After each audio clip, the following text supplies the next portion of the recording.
Hello everyone, this is Blue Skyver from Montreal. The weather is fantastic. The snow has melted. We are in springtime right now. And last week I got the DJI Avata 360 and I had to learn how to use the DJI Studio app so I could process its footage. And today I brought it with me at the Nance Island shore, facing the south shore of the St. Lawrence River. And I decided to fly parallel to the Champlain bridge connecting the Montreal island to the south shore.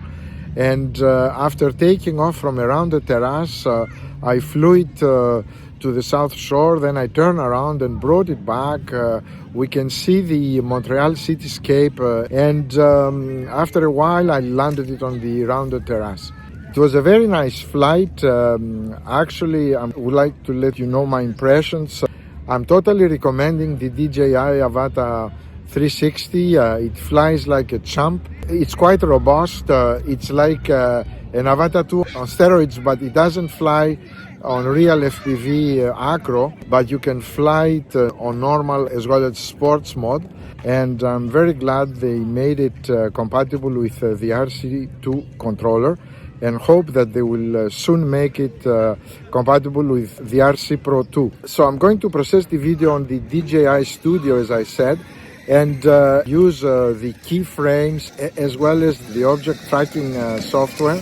And I can point any of the 360 degrees direction. While I'm flying forward, I can point the view backwards or left, right, looking at the bottom or at the top.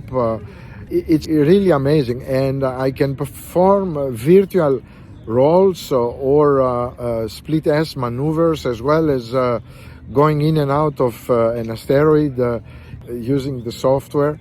And so I learned how to use it, and I'm going to process the footage and upload it on YouTube. I'm gonna make a lot more videos this spring and summer season, along with my other drones. I hope you're going to watch them, and if you do, please don't forget to thumbs up for the algorithm, and if you want to subscribe, you are very welcome. Thank you very much for watching my channel, and remember, this is another beautiful day to fly.